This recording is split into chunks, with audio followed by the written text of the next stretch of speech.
Hello students, welcome to Elegant Gyan. I hope you are doing well. So today's lecture will be the first chapter of NCERT science book, that is crop production and management. Uh, Today's session will be bilingual, that is content will be in English, but I'll explain the points in Hindi. So before starting the lecture, please subscribe my channel. Let's start the lecture. तो आज हमारा chapter है crop production and management, जिसको हिंदी में फसल उत्पादन और प्रबंधन कहते हैं। तो सबसे पहले हमें यह समझना है कि हमें भोजन की आवश्यकता क्यों होती है। तो जितने भी लिविंग ऑर्गेनिज्म हैं, जितने भी सजीव वस्तुएं हैं, उन्हें कुछ ना कुछ बायोलॉजिकल फंक्शंस परफॉर्म करना पड़ता है, मतलब कुछ ना कुछ जैव प्रकर्म करना पड़ता है अपने एग्जिस्टेंस को, अस्तित्व को बनाए रखने के लिए बायोलॉजिकल फंक्शंस करना पड़ता है। और इसके लिए लिविंग ऑर्गेनिज्म को एनर्जी की ज़रूरत होती है। अब ये एनर्जी हमें मिलता है भोजन से। तो जितने भी ग्रीन प्लांट्स हैं, जितने भी हरे पेड़ पौधे हैं, वो अपने भोजन का संश्लेषण खुद से करते हैं। अपने भोजन का सिंथेसिस मीन्स अपने भोजन को हरे पेड़ पौधे खुद से बनाते हैं। लेकिन अदर एनिमल्स, जो दूसरे जीव जंतु हैं, वो अपने भोजन के लिए डायरेक्टली और इनडायरेक्टली प्लांट्स पे, पेड़ पौधे पे ही निर्भर करते हैं।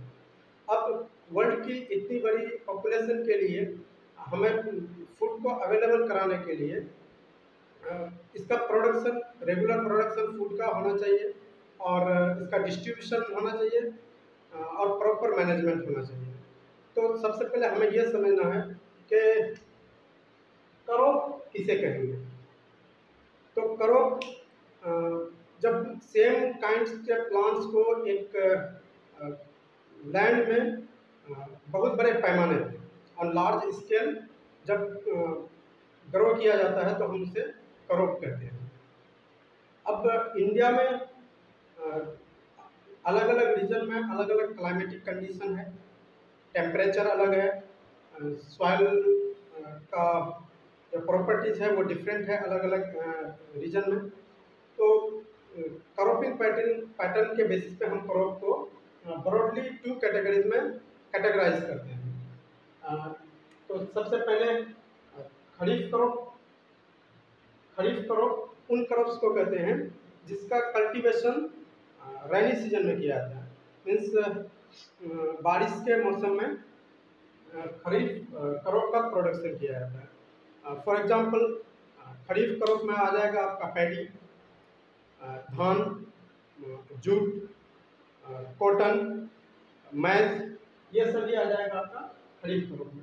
अब रबी क्रॉप किसे कहते हैं? तो जिन क्रॉप्स का कल्टीवेशन विंटर सीजन में किया जाता है उसे रबी क्रॉप कहते हैं। रबी क्रॉप में आ जाएगा मस्टर्ड, आ जाएगा सरसों, वेट, गेहूँ, लिनसीड, ये सभी आपका रबी क्रॉप में आ जाएगा। अब एक फार्मर जो एग्रीकल्चर का काम करता है, जो खेती बाड़ी का काम करता है, तो उनको फसल को, क्रॉप को पूरा कंप्लीट मैच्योर होने तक जितने सारे एक्टिविटीज़ करने पड़ते हैं, उन एक्टिविटीज़ को हम लोग एग्रीकल्चरल प्रैक्टिसेस कहते हैं। एग्रीकल्चरल प्रैक्टिसेस कहते हैं।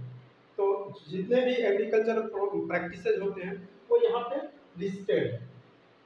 तो सबसे पहला जो प्रोसेस होता है क्रॉप प्रोडक्शन में, वो होता है प्रिपरेशन ऑफ सॉइल, मीन्स मिट्टी को तैयार करना। तो मिट्टी को तैयार करने के लिए सबसे पहले जो प्रोसेस किया जाता है उसको हम जुताई कहते हैं, और जुताई जो इंग्लिश में टिलिंग कहते हैं उसे, या प्लोइंग कहते हैं। अब प्लोइंग में क्या किया जाता है, जो सॉइल होता है वो उसको लूज किया जाता है और उसका पोला बनाया जाता है, उसको लूज करके उसको टर्न किया जाता है, ताकि उसमें जब मिट्टी लूज हो जाती है, सॉइल जब लूज हो जाता है, तो उसमें क्रॉप की जो जड़ें हैं वो प्रॉपरली वो अंदर तक जा सकती है, जिससे क्रॉप के ग्रोथ में उसको न्यूट्रिएंट्स बराबर मिल सके, उसकी जो जड़ें हैं वो ब्रीदिंग अच्छे से कर सके। अब जो मेन इम्प्लीमेंट्स है एग्रीकल्चरल इम्प्लीमेंट्स जो टिलिंग का या प्लॉइंग के लिए यूज किया जाता है, तो वो प्लॉ है जिसे हल कहते हैं, वो एक इम्प्लीमेंट होता है। उसके बाद अभी के दौर में, अभी के एज में कल्टीवेटर जो ट्रैक्टर से ड्राइव किया जाता है, ट्रैक्टर से ड्राइव करने वाला कल्टीवेटर का यूज़ किया जाता है। सॉइल का प्रिपरेशन करने से जो सॉइल के अंदर का जो न्यूट्रिएंट्स होता है, वो न्यूट्रिएंट्स ऊपर आ जाता है, जिससे प्लांट्स के ग्रोथ के लिए जो न्यूट्रिएंट्स है वो प्रॉपर क्वांटिटी में मिलता है। नेक्स्ट एग्रीकल्चर प्रैक्टिस जो होता है वो होता है सोविंग। सोविंग के लिए सबसे पहले अच्छे क्वालिटी का जो सीड्स होते हैं, अच्छे क्वालिटी के जिनकी हाई एल्डिंग होती है जो सीड्स, उसका सिलेक्शन किया जाता है। उसके सिलेक्शन के लिए जो ट्रेडिशनल मेथड है कि सीड को वाटर में उसे डाल दिया जाता है, और जो अच्छे क्वालिटी का सीड होता है वो हेवी होने की वजह से वो नीचे बैठ जाता है, और जो सीड खराब हो जाता है, जो जिस सीड की क्वालिटी अच्छी नहीं होती है, वो अंदर से होलो होने की वजह से वो हल्का हो जाता है और वो पानी पे तैरने लगता है। तो इस तरह से हम जो हेल्दी सीड होते हैं उसे हम सेलेक्ट कर देते हैं। फिर सेलेक्ट करने के बाद उसको सीड ड्रिल की मदद से, एक सोविंग के लिए एक इम्प्लीमेंट आता है जिसे सीड ड्रिल कहा जाता है। सीड ड्रिल की मदद से उसे ट्रैक्टर से ड्राइव किया जाता है, और सीड ड्रिल की मदद से उसे प्रॉपर डेप्थ में बीज को प्लेस किया जाता है, और एक इक्वल डिस्टेंस मेंटेन की जाती है। और जो ट्रेडिशनल होता है वो एक फनल टाइप का होता है, जिसका जो एंड होता है वो पॉइंटेड होता है। इसके फनल टाइप का होता है, इसकी मदद से भी सोविंग का जो प्रैक्टिस है वो परफॉर्म किया जाता है। सोविंग के बाद नेक्स्ट आता है एडिंग मैन्योर एंड फर्टिलाइजर। तो एक लैंड में कंटिन्यूअसली कल्टीवेशन करने से एक जो खास न्यूट्रिएंट्स होता है उसकी कमी हो जाती है। तो हमें उसका कंपनसेशन करने के लिए हमें मैनोर और फर्टिलाइजर्स मिलाना पड़ता है। तो मैनोर्स क्या होता है? मैनोर्स होता है जो नेचुरल होता है, और जिसे काव डंग या फिर प्लांट का जो डिकम्पोजिशन से ये मिलता है। फर्टिलाइजर्स होता है जो फैक्ट्री में बनता है, और ये इनऑर्गेनिक सॉल्ट्स होते हैं। फर्टिलाइजर्स में न्यूट्रिएंट्स का जो अमाउंट है, फर्टिलाइजर्स में न्यूट्रिएंट्स की जो क्वांटिटी है वो मैनोर के कंपैरिजन में ज़्यादा होता है। फर्टिलाइजर्स को फैक्ट्रीज में प्रोड्यूस किया जाता है, और मैन्योर को फील्ड में ही प्रोड्यूस किया जाता है। फर्टिलाइजर्स में ह्यूमस नहीं होता है, लेकिन मैन्योर में ह्यूमस होता है। ये हमारे सॉइल की क्वालिटी को और बढ़ा देता है। मैन्योर का यूज़ करने से सॉइल की जो वाटर होल्डिंग कैपेसिटी है वो बढ़ जाती है, और सॉइल के टेक्सचर को भी बहुत अच्छा बनाता है मैन्योर। नेक्स्ट हमारा एडिंग मैन्योर एंड फर्टिलाइजेशन के बाद जो एग्रीकल्चर प्रैक्टिस आता है वो होता है हमारा इरिगेशन, जिसको हम लोग सिंचाई कहते हैं। तो जितने भी लिविंग ऑर्गेनिज्म हैं उनको ग्रोथ के लिए और जितने भी बायोलॉजिकल फंक्शन होते हैं सबके लिए हमें वाटर की रिक्वायरमेंट होती है, पानी की ज़रूरत होती है। तो प्लांट्स का प्रॉपर ग्रोथ हो, इसके लिए प्लांट्स को वाटर अवेलेबल कराना भी बहुत ज़रूरी है। वाटर के वजह से सॉइल में जो न्यूट्रिएंट्स होता है वो वाटर में घुल जाता है, और वो प्लांट्स के हर एक हिस्से में पहुंच जाता है, जिससे प्लांट्स का प्रॉपर ग्रोथ होता है।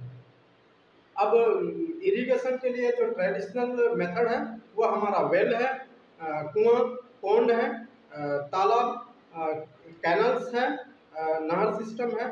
इससे इरिगेशन का काम लिया जाता है। अब इसके लिए पॉन्ड्स वेल से वाटर को लैंड तक पहुंचाने के लिए पुलिस सिस्टम का यूज किया जाता है, राहत सिस्टम भी आता है। उसके बाद फिर जो मॉडर्न सिस्टम है इरिगेशन के लिए, वो स्प्रिंकलर सिस्टम है और ड्रिप सिस्टम है।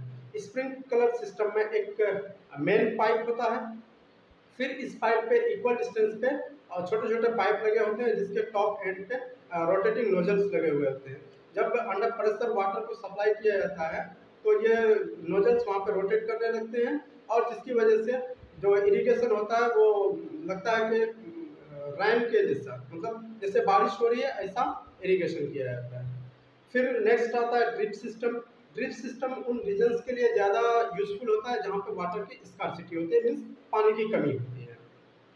और ड्रिप सिस्टम में जो यूज होता है ये हमारे गार्डनिंग के लिए होता है, वेजिटेबल्स के लिए होता है। इसके लिए क्या किया जाता है कि पाइप को प्लांट के रूट के पास ले जाके छोड़ दिया जाता है, जिससे रूट के पास पाइप से ड्रॉप बाय ड्रॉप वाटर मिलता रहता है। इरिगेशन के बाद जो एग्रीकल्चर प्रैक्टिस होता है वो होता है हमारा protection from weeds. Protection from weeds, weeds में क्या होता है, हम जब क्रॉप का कल्टीवेशन करते हैं तो नेचुरली कुछ अनवांटेड प्लांट्स भी क्रॉप प्लांट के साथ उगाते हैं। अब ये वीड्स हमारे जो क्रॉप है उसके साथ न्यूट्रिएंट्स के लिए कम्पीट करते हैं, जिससे क्या होता है हमारे प्लांट को जो न्यूट्रिएंट्स मिलना चाहिए होता है वो वीड्स के पास चला जाता है, जिसको हिंदी में खरपतवार कहते हैं, जिसकी वजह से हमारे प्लांट का ग्रोथ नहीं हो पाता है। तो हमें इसको रिमूव करना पड़ता है, वीड को रिमूव करना पड़ता है। और जब प्लोइंग किया जाता है, जब शुरू में जब प्रिपरेशन ऑफ सॉइल किया जाता है उस टाइम पे भी बहुत सारे जो वीड्स होते हैं वो हटा दिए जाते हैं, उनको डिस्ट्रॉय कर दिया जाता है। अब वीड्स के लिए केमिकल्स भी आ गया, वीड्स को जिसके छिड़काव से वीड्स डिस्ट्रॉय हो जाता है और हमारा प्लांट का जो ग्रोथ होता है वो प्रॉपर ग्रोथ होता है। नेक्स्ट, जब क्रॉप मैच्योर हो जाता है, मैच्योर होने के बाद हम उसे या तो लैंड से उसको उखाड़ लेते हैं या फिर उसको क्लोज टू द लैंड उसको कट कर लिया जाता है। इस प्रोसेस को कहा जाता है हार्वेस्टिंग। हार्वेस्टिंग में प्लांट को दो तरीका है, या तो हम लैंड से उसको खींच के उखाड़ लेते हैं या फिर उसको कट कर लिया जाता है। कट करने के लिए जो इम्प्लीमेंट यूज किया जाता है सिकल कहते हैं उसको, इंग्लिश में सिकल कहते हैं और हिंदी में हंसिया कहते हैं। अब हार्वेस्टिंग के बाद क्रॉप को मुझे जो सैफ होता है, जो भूसा होता है, उससे अलग किया जाता है। इसको मशीन के हेल्प से भी किया जाता है और मैनुअली भी किया जाता है। तो जब इसका जो प्रोसेस है सैफ से हमारा जो क्रॉप सीरियल है, जो अनाज है, उसको अलग करने का जो प्रोसेस है तो उसे हम लोग थ्रेशरिंग कहते हैं। थ्रेशरिंग करने के बाद जो नेक्स्ट एग्रीकल्चर प्रैक्टिस होता है वो होता है स्टोरेज। स्टोरेज के लिए अगर हम जो हमारा जो क्रॉप है उसे अगर हम स्टोर कर लिए, अब उसको अगर हम ड्राई नहीं किए तो उसमें क्या होता है, उसमें नेचुरली बहुत ज़्यादा मॉइस्चर रहता है, नमी रहती है। इसको अगर हम उसे अलग नहीं करते हैं, ऐसे ही स्टोर कर देते हैं तो वो स्पॉइल हो जाएगा।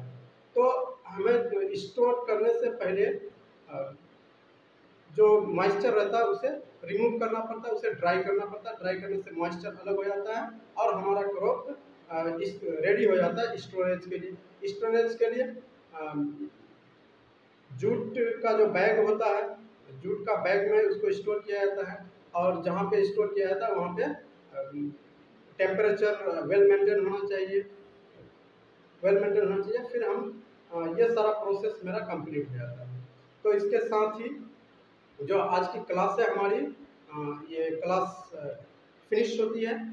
और इससे पहले जाते जाते आप हमारे चैनल को सब्सक्राइब कर दीजिए, और नेक्स्ट वीडियो के लिए अ,